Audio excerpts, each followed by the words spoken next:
the Meyer Lemon just sitting wedged on top of my, what is this one? I think that one is also a Kishu. Yes. Check out my affiliate links posted in the description below for products that I use and love. Clicking on the links when you're making a purchase will allow you to support my channel with no extra cost to you. Thank you again for your support. Okay, so let's take a closer look. I don't have as many bags of soil over here as I did last year. I'm gonna need to get a couple more.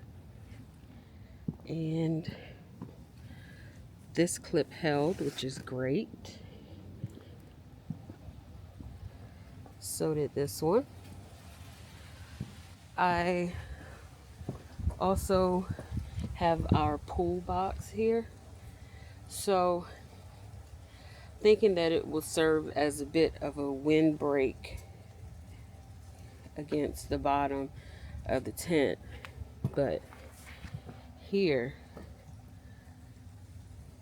we have a lot of heat loss. Even though it's up against the house, I want to put that second tarp or frost cover back here. Okay, let's take a peek. Wanted to show you just how cold it is here.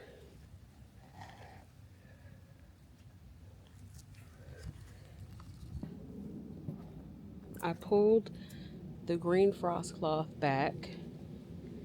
Now I'm gonna lift up the white frost cloth and show you what we have inside. Here we are. I noticed after the fact that I put this on inside out. So the zippers are on the inside. It's too cold for me to change it right now. So I have some lights that are out in the back, but those are on the hardier citrus trees. So I'm gonna unzip this from the inside out and then we could take a look. Okay, so just like my summer garden, well, spring and summer garden, I haven't really been able to do everything that I needed to do and wanted to do in a timely manner. So this was put together at the very last minute. I even had to up pot this. This one is the Kishu that I bought from Bright Leaf, and this one is an Owari Satsuma that I bought from Bright Leaf. I had to up pot them before they went into the tent last week. It's not ideal, and the pots are too wide to actually fit well in this tent, because if you look at the pots behind it with the terracotta, they are wider at the top and narrows towards the bottom. So just two of these pots were able to fit on the bench, which should have been able to fit this, and my Meyer Lemon that's holding some fruit for me. So now I have the Meyer Lemon just sitting wedged on top of my, what is this one? I think that one is also a Kishu. Yes. So I planned a bit better. I have all of my trees along the edge that are more cold hardy, and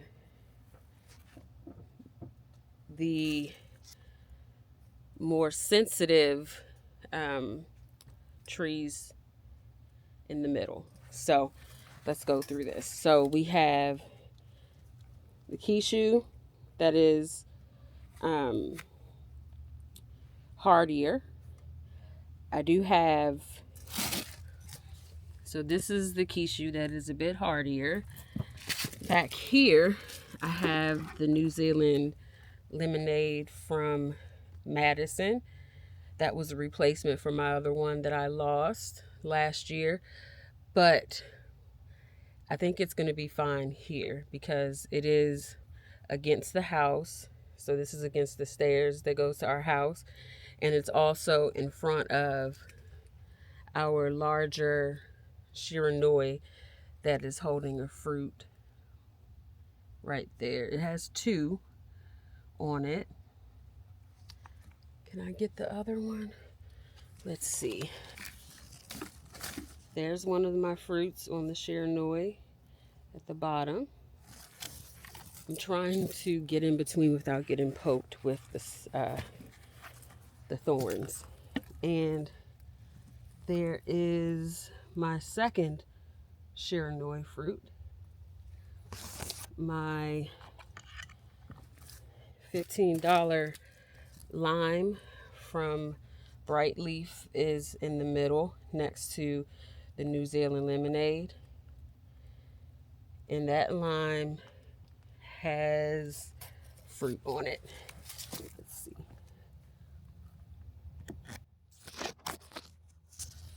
There are the limes, the key limes. It is next to my key lime from Stan.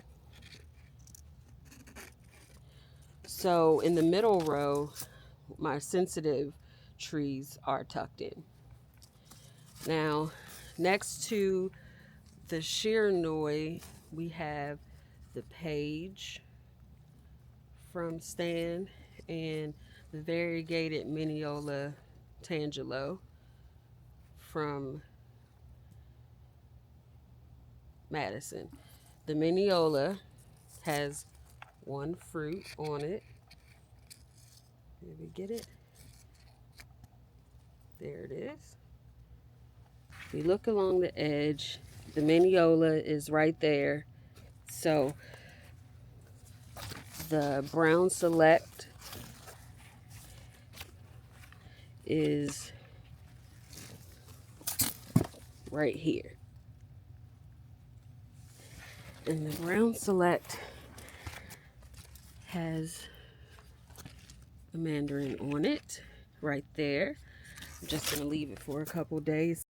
Again, up front we have, oh, so this one is the Kishu up here. Okay, so this one is the Kishu.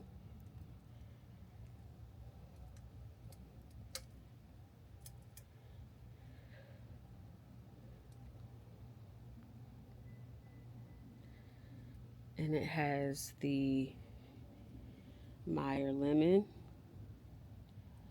I have 4 fruits on my Meyer Lemon.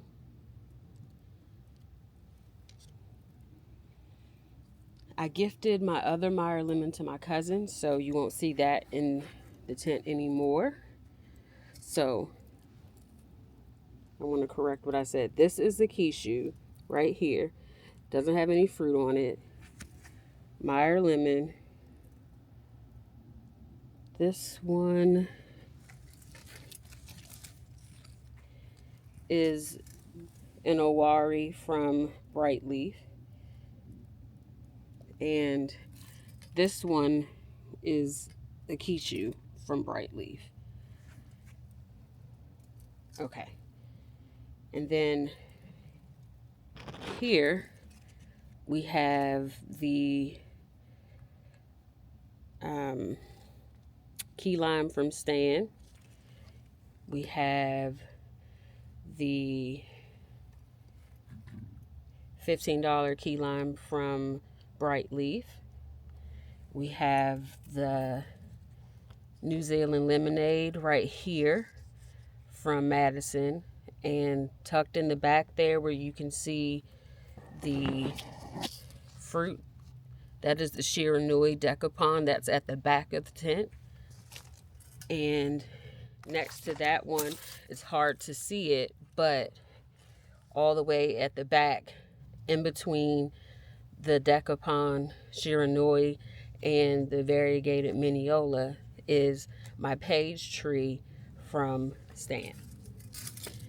So that's the roll call. And I think we have a good setup here. One of the drawbacks to doing this at the very last minute meant that I did not have the time to replace broken lights. And as you can see in the back, there are some of the large C9 bulbs that did not turn on. So when it's warmer out, I'm gonna need to fix that. And I also had to rush to buy new mini incandescent lights because the lights I had from last year for some reason would not turn on. So, and I looked at the boxes and they only had a 1-year warranty. So they were the cheaper lights from the big box store.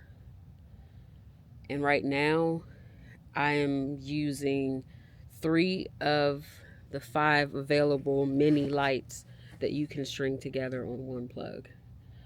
So I will take more time to strategically place more of the mini lights. In addition to my water monitors here that tells me when I need to water the plants, I also have my temperature and humidity sensor. This is from EcoWit. I have it linked in my description box. This is what my husband used to program the lights to turn on. So the temperature right now is 48.9.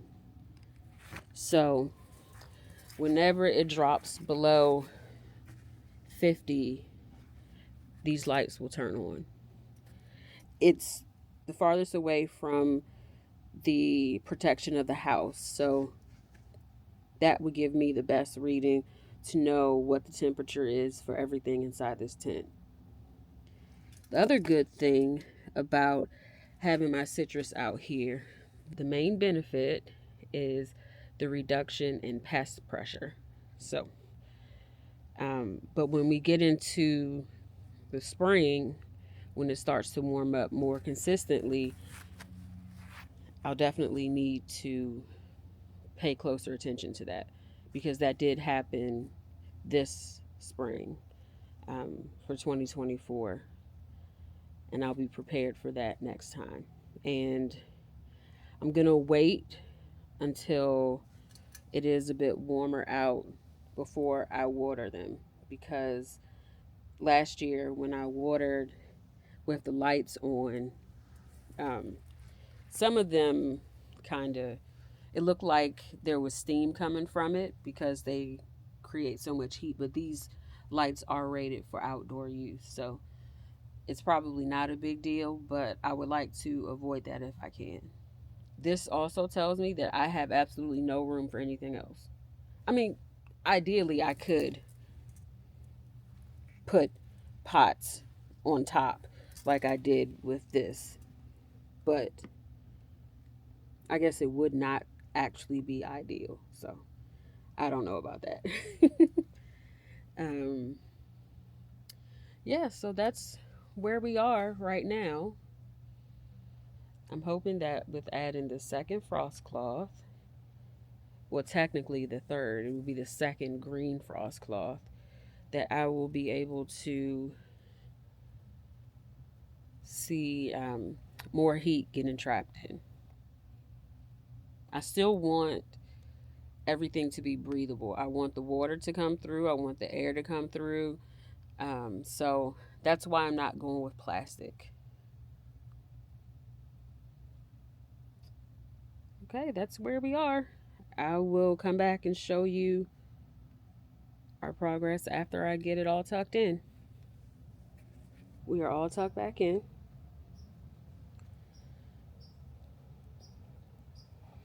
And I will be monitoring closely to see if we have improvements since adding the second frost cloth. I did notice that with the second one, it looked like some it looked like some rodents were able to get into it.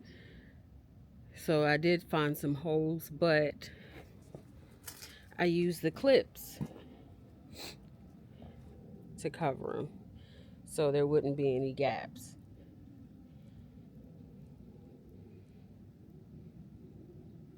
Oh, there's one there. Dang it. Well, I'll fix that one. All right. And we are going in. Just like last year, I will post screenshots of our readings.